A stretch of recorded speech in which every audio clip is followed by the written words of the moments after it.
नमस्कार साथियों, एक बार फिर उपस्थित हैं रीडर्स क्लासेस के यूट्यूब चैनल पर। जैसा कि आप सब जानते हैं, हम पढ़ रहे हैं जनरल साइंस और जो हमारा टॉपिक चल रहा है वो चल रहा है एंडोक्राइन सिस्टम, अंतःस्रावी तंत्र। अंतःस्रावी तंत्र के बारे में हमने शुरू में जो पढ़ाई की थी वो कि भाई ग्रंथियां क्या होती हैं, कितने प्रकार की होती हैं, हार्मोन क्या होते हैं, कैसे इनसे रिलीज होते हैं। ठीक है।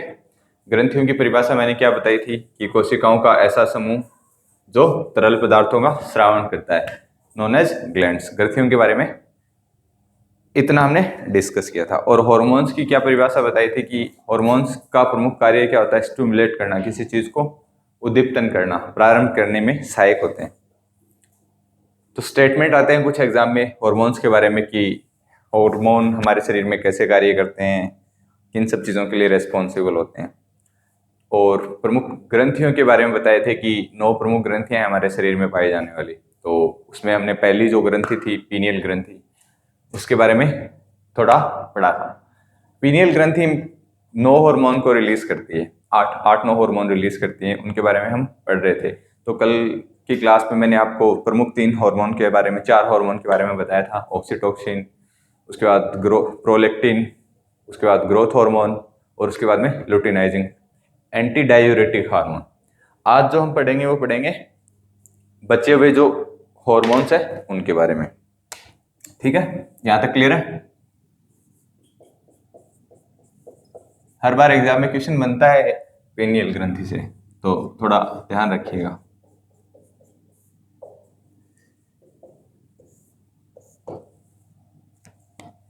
देखो, एंटी डायूरेटिक के बारे में मैंने बताया था कि इसको वेसोप्रिन भी बोला जाता है। वेसोप्रिन क्यों बोला जाता है? क्योंकि ये हमारे शरीर में रक्त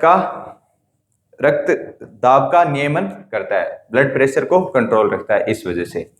और इसी हार्मोन की वजह से सोडियम का और जल का किडनी के द्वारा पुनरावशोषण किया जाता है। बहुत इंपॉर्टेंट हार्मोन था। और इसकी कमी से जो रोग था वो मैंने बताया था आपको कि प्रमुख रोग कौन सा होता है? उदक में, मधुमेह नहीं, उदक में, उदक में डायबिटीज इंसिपिड्स।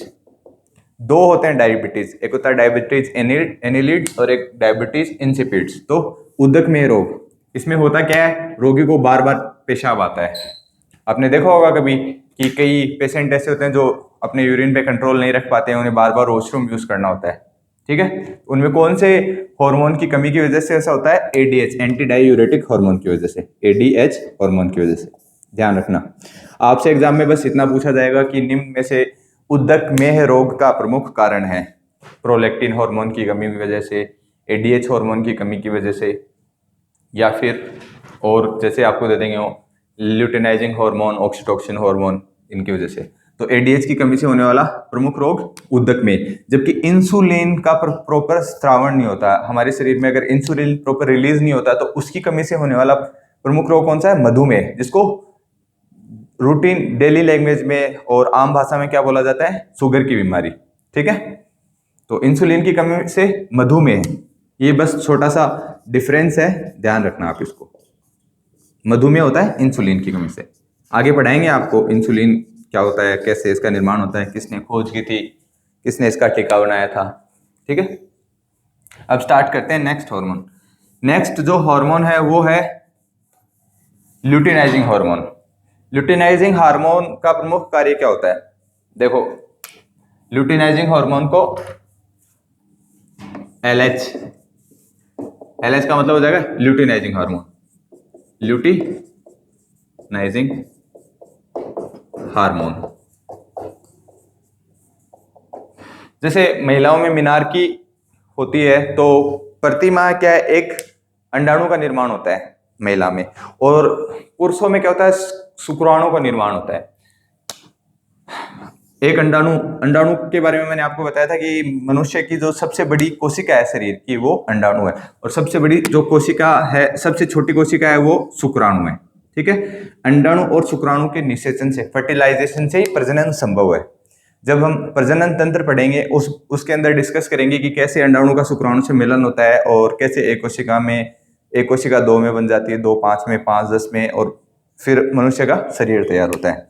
तो अंडाणुओं का जो निर्माण है ना, वो कौन सा हार्मोन करवाता है, और अंडाणु का एक तो होगा, देखो कोई क्या करेगा, अंडाणु का निर्माण करवाएगा, कोई अंडाणु का उत्सर्जन करवाएगा, ठीक है। उत्सर्जन में कौन प्रमुख भागीदारी निभाता है और निर्माण में कौन भागीदारी निभाता है, तो ल्यूटिनाइज करता है, मतलब अंडाणु के उत्सर्जन को प्रेरित करता है। प्रतिमाह महिला में मीनारकी के दौरान एक अंडाणु का उत्सर्जन करवाने का कार्य ल्यूटिनाइज हार्मोन के द्वारा किया जाता है। और ठीक इसी प्रकार मनुष्य में जो स्पर्म होता है, शुक्रजनन, शुक्राणु का जो बाहर निकालने का कार्य है, उसका लैंड करवाने का कार्य किसके द्वारा किया जाता है, ल्यूटिनाइजिंग हार्मोन की। तो ये क्या करता है, प्रमुख इंपॉर्टेंट कार्य क्या हो जाएंगे, मादा में क्या करता है, यह अंडाणु को, यह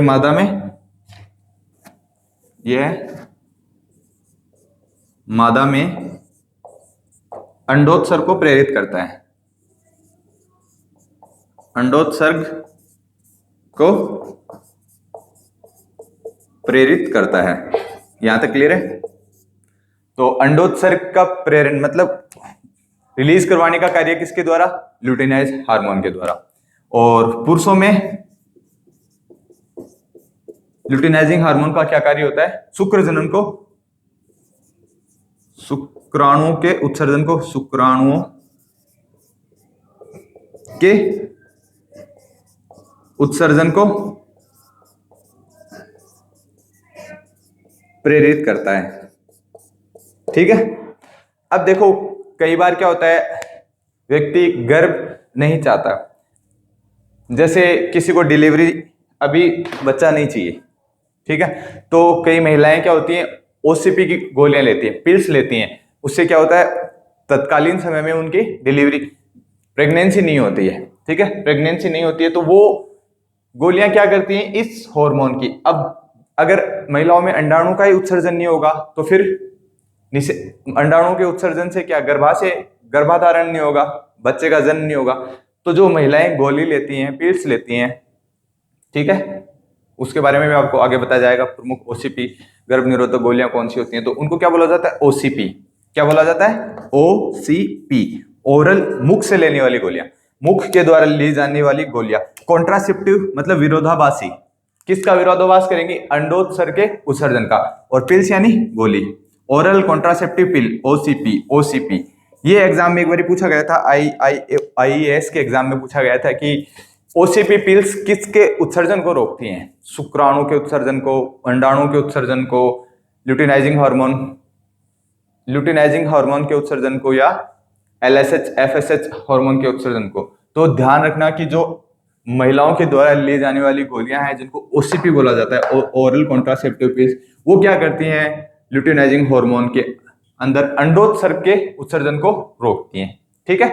अगर अंडोत्सर्ग ही नहीं होगा, अंडाणु का निष्कासन नहीं होगा, तो फिर क्या, गर्भाधारण नहीं होगा। यहां तक क्लियर है, ठीक है।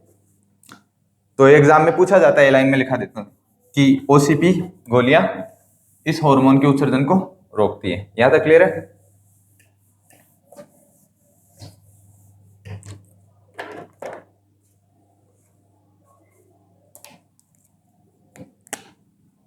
ओसीपी गोलियां, ओरल कॉन्ट्रासेप्टिव पिल इस हार्मोन के स्रावण को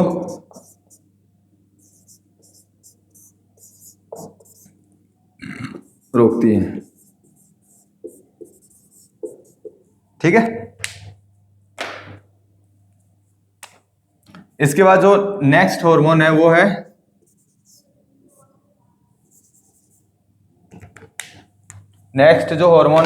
एफएसएच, प्रेरिका एफएसएच, पुट्टिका प्रेरक हार्मोन।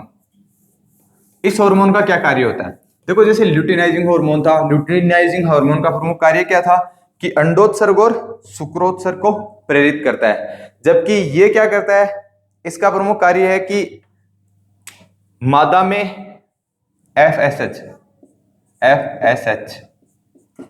फॉलिकल स्टिमुलेटिंग हार्मोन, मतलब पुट्टिका प्रेरक हार्मोन।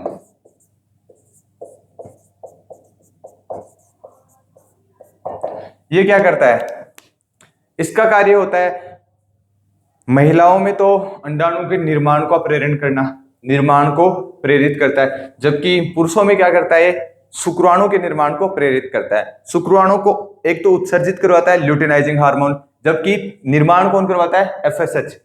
ठीक है, फॉलिकल स्टिमुलेटिंग हार्मोन। ध्यान रखना, यहां तक क्लियर है? ठीक है, यह है नरों में शुक्राणु के निर्माण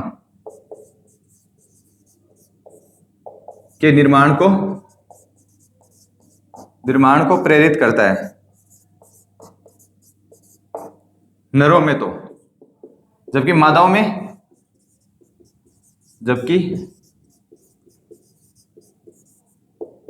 में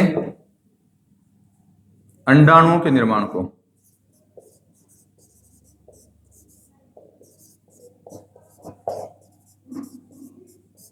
को प्रेरित करता है। स्पर्मेटोजेनेसिस, देखो स्पर्म क्या है, इंटरनेशनल वर्ड है शुक्राणु के लिए। स्पर्मेटोजेनेसिस होता है शुक्राणु का निर्माण करना।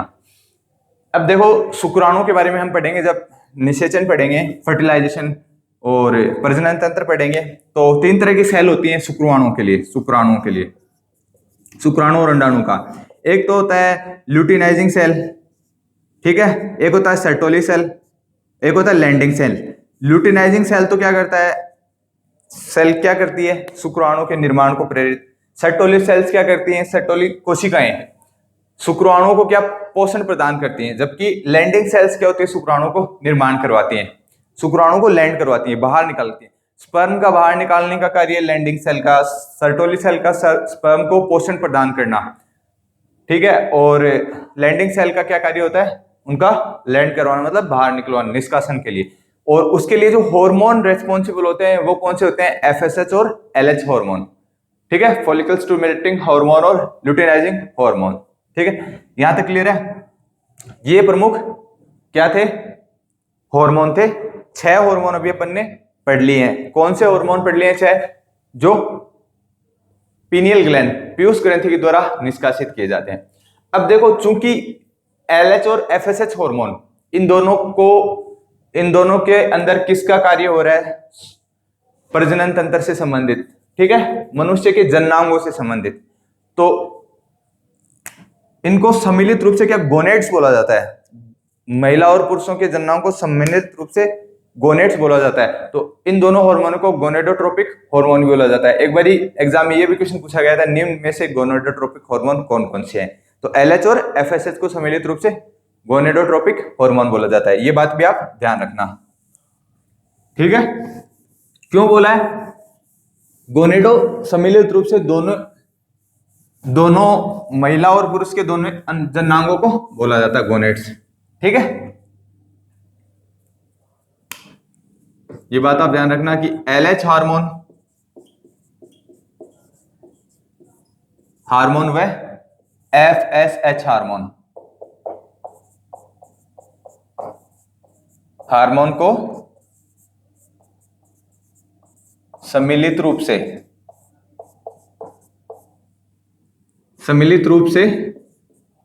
गोनेडोट्रोपिक हार्मोन,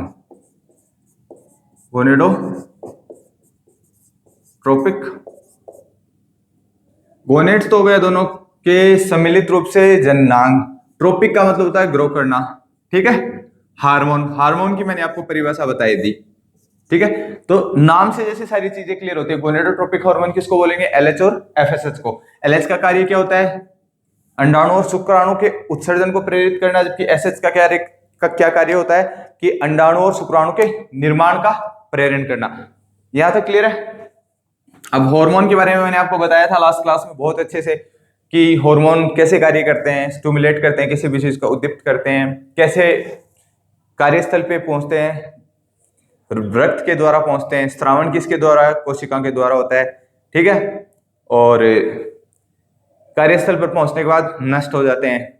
ये हार्मोन के से संबंधित कुछ टॉपिक थे, हार्मोन इंपॉर्टेंट है क्योंकि इनसे हर बार एग्जाम में क्वेश्चन बनता ही बनता है ऑलमोस्ट। ठीक है बालको। इसके बाद जो नेक्स्ट हार्मोन है वो है TSH, थायराइड स्टिमुलेटिंग हार्मोन। इस हार्मोन का क्या कार्य होता है? इस हार्मोन का कार्य होता है कि जो अपनी थायराइड ग्रंथि, अपन थायराइड ग्रंथि को पढ़ेंगे तो थायराइड ग्रंथि को एक्टिव करना, ठीक है, उद्दीप्तन करने का मतलब सक्रिय करने का कार्य TSH हार्मोन के द्वारा। पहले पीनियल ग्लैंड क्या करती है? Thyroid hormone TSH hormone release करती है, उससे हमारी थायराइड ग्रंथि एक्टिव होती है। और हमारे शरीर में क्या होता है, जैसे थायराइड ग्रंथि पढ़ेंगे तब बताएंगे कि ये सबसे बड़ी अंतःस्रावी ग्रंथि है और इससे जो थायरोक्सिन हार्मोन निकलता है, पायरोडोक्सिन हार्मोन निकलता है, ये क्या कैल्शियम के स्तर को बनाए रखता है, ठीक है। और मेलाबोट BMR, बेसिक मेटाबॉलिज्म रिएक्शन, हम उपापचय दर का मतलब होता है, मेटाबॉलिज्म क्या होता है कि हमारे शरीर में जैसे एक तो होता है, देखो ये भोजन के बड़े बड़े अणु हैं, ठीक है, अपन इसको खाते हैं, खाने के बाद ये क्या होते हैं, छोटे छोटे अणुओं में टूटते हैं। बड़े अणुओं का छोटे छोटे अणुओं में टूटना, इसको बोला जाता है कैटाबॉलिज्म, ठीक है। और छोटे अणुओं से मिलकर बड़े अणुओं को, छोटे अणु मिलकर बड़े अणुओं का निर्माण करते हैं, इसको बोलते हैं एनाबॉलिज्म। और इस क्रिया को सम्मिलित रूप से क्या बोला जाता है? मेटाबॉलिज्म, उपापचय दर, ठीक है। आप जो भी भोजन खाते हो, अमाशय में क्या होता है, उसका रस निकलता है, मासिक रस, एक पित्त रस आता है, जूस निकलता है, बाइल जूस और गैस्ट्रिक जूस। उससे फिर क्या है, वेस्ट प्रोडक्ट बाहर निकल जाता है और ब्लड का निर्माण होता है, फिर उससे हमारे अंगों का निर्माण होता है और हम दैनिक क्रिया करते हैं, खाने से हमें ऊर्जा मिलती है और अंग मिलते हैं, ठीक है। कैसे ये प्रोसीजर होता है ये मैंने आपको लास्ट क्लास में बताया है, जब मैंने आपको पाचन तंत्र पढ़ाया था, ठीक है। तो जब हम थायराइड पढ़ेंगे उसको और डिटेल से पढ़ेंगे कि भाई कैसे थायराइड काम करती है, क्या कैसे कौन कौन से ऐसे हार्मोन रिलीज होते हैं और किन सब चीजों के लिए रेस्पॉन्सिबल है। तो नेक्स्ट जो हार्मोन है वो है TSH हार्मोन। FSH बता दिया, LH बता दिया। इसके बाद आता है 7वें नंबर का हार्मोन। ये अभी केवल पीयूष ग्रंथि के हार्मोन चल रहे हैं, बाल को ध्यान रखना, पीयूष ग्रंथि के हार्मोन चल रहे हैं, ठीक है। 1 मिनट होल्ड करेंगे।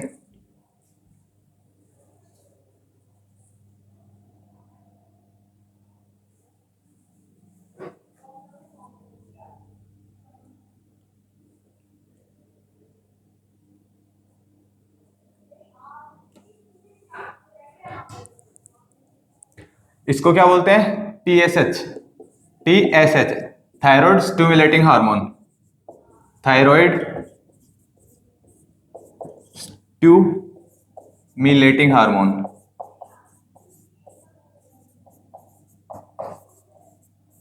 थायराइड स्टिमुलेटिंग हार्मोन ये क्या करती है? इस हार्मोन का प्रमुख कार्य क्या है? इस हार्मोन का प्रमुख कार्य है थायराइड ग्रंथि को उद्दीप्तन करना, सिंपल। बस आपसे एग्जाम में ये पूछा जाएगा कि निम्न में से TSH हार्मोन का प्रमुख कार्य थायराइड ग्रंथि को एक्टिव करना। यह है थायराइड ग्रंथि को उद्दीप्त करता है,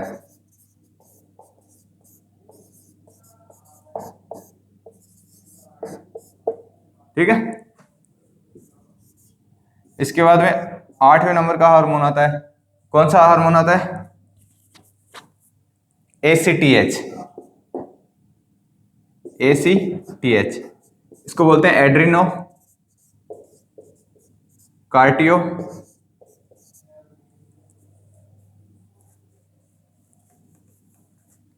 कार्टिकोट्रोपिक हार्मोन।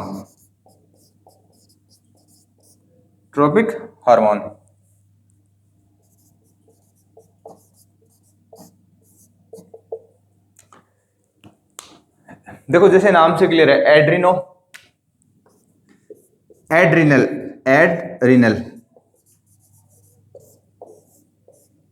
रीनल किसके लिए?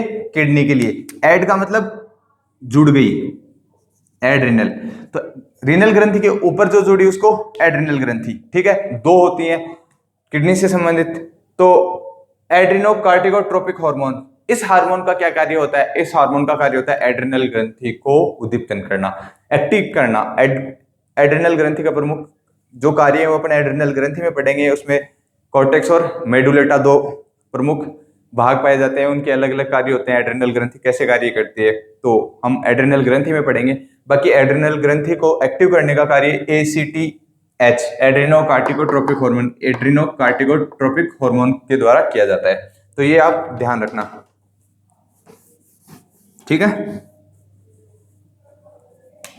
यह है इसका प्रमुख कार्य क्या हो जाएगा, यह है एड्रिनल।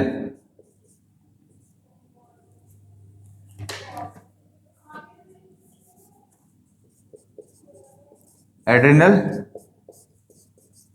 ग्रंथि को उद्दीप्त करता है,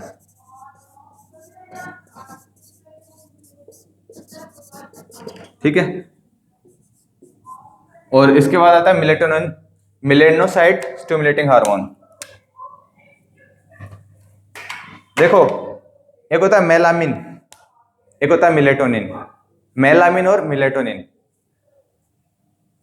इसका प्रमुख कार्य क्या होता है मिलेटोनिन का, हमारे त्वचा के रंग का निर्धारण कौन करता है, मेलानिन करता है।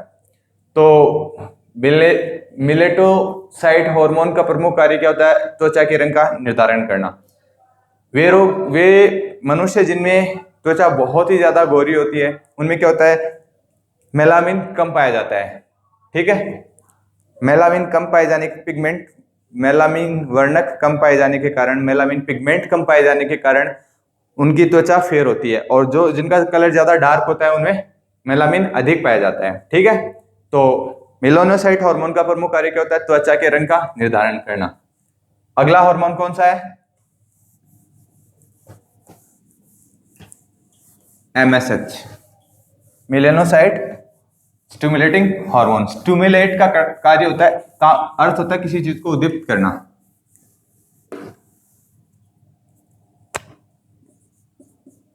MSH मेलानोसाइट स्टिमुलेटिंग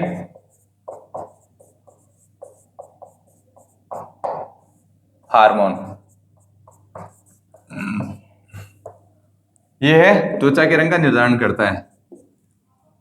यह है त्वचा के रंग का निर्धारण करता है, निर्धारण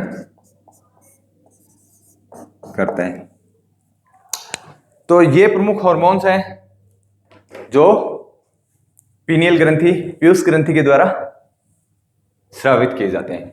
कौन कौन से थे, ऑक्सीटोसिन, उसके बाद आता है ग्रोथ, उससे पहले प्रोलैक्टिन था, ऑक्सीटोसिन, प्रोलैक्टिन, ग्रोथ, उसके बाद एंटी डाययूरेटिक, एंटी डाययूरेटिक के बाद में ल्यूटिनाइजिंग, फिर आता है फॉलिकल स्टिमुलेटिंग हार्मोन FSH, उसके बाद आता है 6th नंबर पे कौन सा था, FSH था, उसके बाद था MSH के बाद थायरोक्सिन और ACTH एड्रेनलो कार्टिको स्टिमुलेटिंग हार्मोन, ठीक है। इनके अलग अलग कार्य अपन ने डिस्कस किए। तो यहाँ पर अपनी पीयूष ग्रंथि समाप्त होती है।